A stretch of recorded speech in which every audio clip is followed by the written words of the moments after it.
अनंत चतुर्दशीला विसर्जन मिरवणुका आणि चौपाट्यांवरील विसर्जन सोहळ्यामध्ये कोणताही अनुचित प्रकार घडू नये यासाठी मुंबई पोलिसांनी जय्यत तयारी केली आहे। विसर्जन मार्गावरील संवेदनशील ठिकाणी पोलिसांचा विशेष बंदोबस्त ठेवण्यात आलेला आहे। तसेच आपत्ती व्यवस्थापन सुद्धा तैनात करण्यात आलेला आहे। 25,000पेक्षा अधिक पोलीस बंदोबस्त ठेवण्यात आलाय। याबाबत आढावा घेतला आमचे प्रतिनिधी विकास मिरगणे यांनी गिरगाव चौपाटीवरून। पाहूया।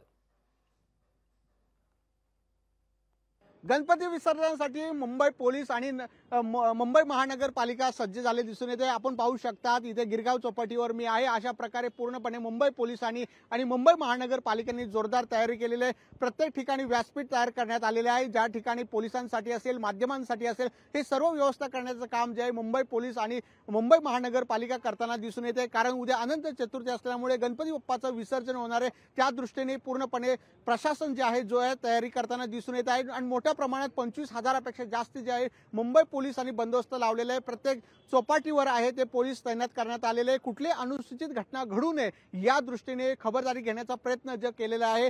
कारण मोठ्या प्रमाणात इथे अनुचित घटना घडू नये या दृष्टीने राज्य सरकारच्या वतीने पूर्णपणे मुंबई पोलिसांना आणि मुंबई महानगरपालिकेला याबाबत सूचना देण्यात आलेल्या आहे आणि अतिदक्षता पथक सुद्धा तैनात करण्यात आलेले आहे। एलईडी लावण्यात आलेले आणि ड्रोनच्या सहाय्याने आहे ते दृश्य टिपण्याचं काम सुद्धा मुंबई पोलीस करणार आहेत। त्यामुळे गिरगाव चौपाटीवर मोठ्या प्रमाणात अनेक लोक जे आहेत विसर्जनासाठी येत असतात। देशभरातून लोक सुद्धा गिरगाव चौपाटी असेल, वेगळ्या मुंबईच्या ठिकाणी गणपती बाप्पाचं विसर्जन पाहण्यासाठी येत असते। अशा प्रकारे अनेक लोक मोठ्या प्रमाणात येत असतात। त्या दृष्टीने खबरदारी घेण्याचा प्रयत्न केला जाताना आपल्याला दिसून येत आहे।